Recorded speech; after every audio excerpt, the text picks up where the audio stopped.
Hey guys, this is Jean-Claude, and I'm back with this very odd box. This is going to be the 5th deck out of it. So far, all 4 of the first decks have had Brobnar. So, what I've decided to do, since this is Patron openings, we've done 2 in a row. If for some reason any $25 patron gets 2 Brobnar decks during their openings from this particular box, you are going to actually get an additional mass mutation deck whenever we get that, hopefully next month or maybe the month after. I hope it's going to be released next month. That's what we're hearing.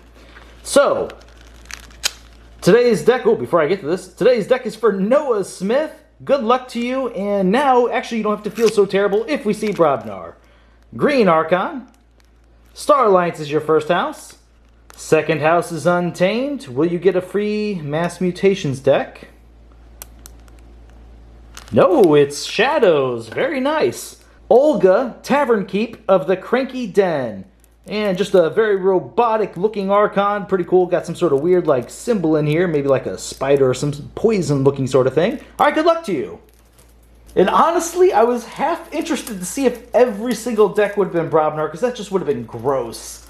But obviously I'm happy that we don't have an all Brobnar box, because, well, once again, every deck is just not going to be that good, if that were the case. Alright.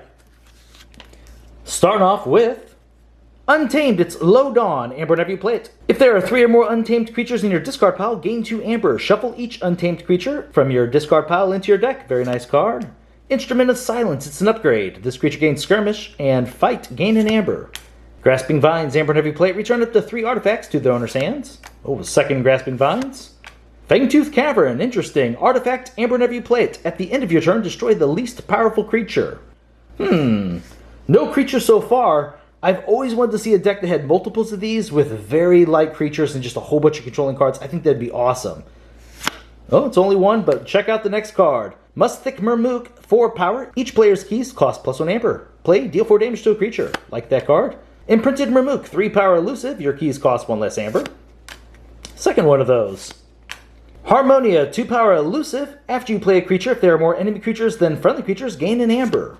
Ghost Hawk, 2 power deploy. Play, you may reap with each neighboring creature 1 at a time. Okay, so we now hit a pocket of creatures. Fangtooth Cavern, not so hot because these untamed creatures are smaller, but on that same note, these are some pretty good creatures to be hitting. Deep Wood Druid, 3 power deploy. Play, reap, fully heal a neighboring creature. Cauldron Boil, Amber whenever you play it. Deal damage to each creature equal to the amount of damage on that creature. Oh, wow. Haven't seen this card in a while. We are on the Star Alliance in its Uncharted Lands. It's an artifact. Play 6 Amber from the common supply on Uncharted Lands. Each Star Alliance creature gains Reap. Move 1 Amber from Uncharted Lands to your pool. This does help your opponent if they have Star Alliance, but you get to choose when you put this down, so make sure you get the most out of your Reaps. Universal Translator, it's an upgrade. Amber whenever you play it. This creature gains Fight Reap. Use a friendly non-Star Alliance creature. Tactical Officer Moon, 4 power, Assault 2. Play, you may rearrange the creatures in a player's battle line. Interesting because it can mess up some taunts. Oh, Psi Officer Morpheus, 2 power, 1 armor. After you play a creature with a play effect, trigger its play effect an additional time. We're pretty early in the Star Alliance here. This is the 4th card. Please give us some Kirby's, give us some Officer Greys. Come on, baby. Give us a good Star Alliance. Helmsman Spears, 2 power, Fight Reap. Discard any number of cards from your hand. Draw a card for each card discarded this way. Very nice cycling. Stealth Mode, Amber whenever you play it. Your opponent cannot play action cards during the next turn. Censor Chief Garcia, 3 power, play Fight Reap. Keys cost +2 Amber during your opponent's next turn.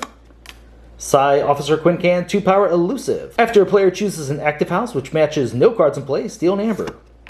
Medic Ingram, oh, that's going to be good with the Morpheus. 3 power, play Fight Reap. You may heal 3 damage from a creature and ward it. A second one of those. Oh my gosh. Please hold on to the Morpheus to combine it with one of these medics. Lieutenant Kirkar, 5 power taunt, and has Hazardous 3. Very nice way to protect him. A second Kirkar. This is looking nice.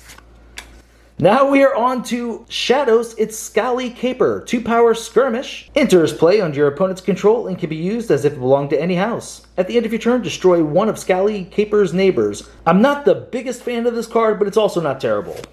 Hidden Stash, Amber whenever you play it, archive a card.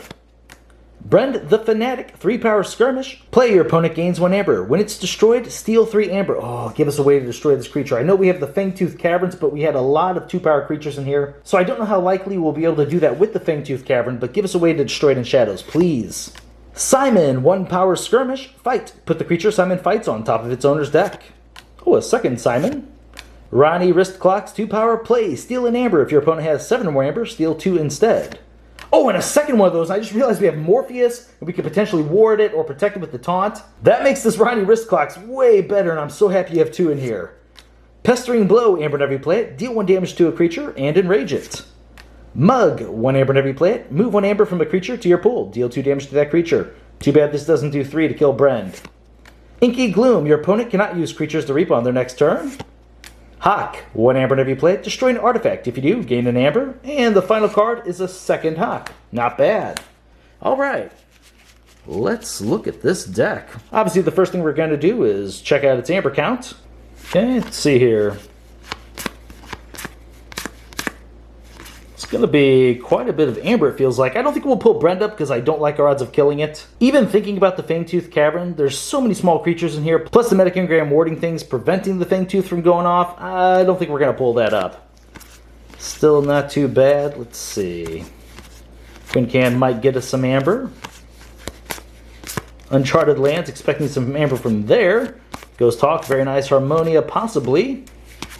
Okay, Fangtooth, questionable. Oh, wait a minute. There's something interesting with the Fangtooth. You know what? You're actually going to play in this deck because I just realized we have 2 Hawks, plus we have the Grasping Vines. Drop it down, play Grasping Vines, get a whole nother amber from it. Not bad. Okay, I'm starting to like the Fangtooth in here. All right, so for amber, 1, 2, 3, 4, 5, 6, 7, 8, 9, 10, 11. Let's call this 3 to be on the safe side. So 14, 15, 16, 17, 18, 19, 20, 21, 22, 23, 24. Wow, 24 amber.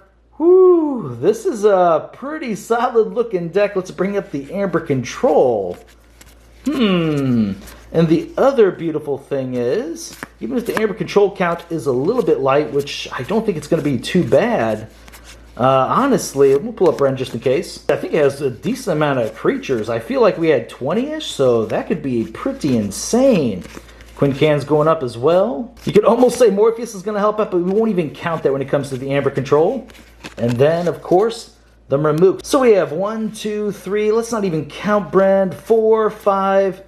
5 seems light. But I don't know. This is looking pretty good. When your opponent's having to try and answer your rush and you have that little bit of steel with it, it's going to be hard for them. They're going to have to move pretty quick. Let's get all these creatures up.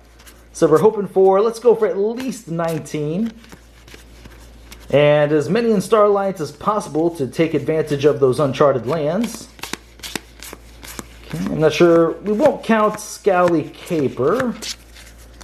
And those Mermooks, love to protect those. Imagine Forging Keys for 4 or 5. That's awesome. All right, we have 1, 5, 10, 15, 20, 21. But that did count the Scowly Caper. So even at 20, that is pretty strong because we can't count the Scowly Caper. We're not going to get any reaps out of that guy. Very nice. Okay. So as I said, I doubt we're going to play that Brend. Why? I mean, you got the Morpheus here. No sense giving your opponent 2 amber just for 1 Brend and a chance to maybe steal 3. I don't like those odds.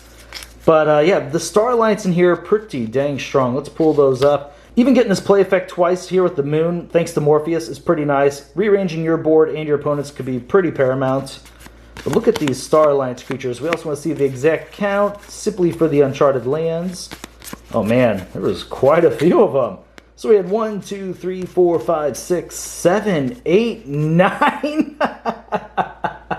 Uncharted Lands is going to get this deck so much amber. You're pretty much going to get a key from that. That is so solid.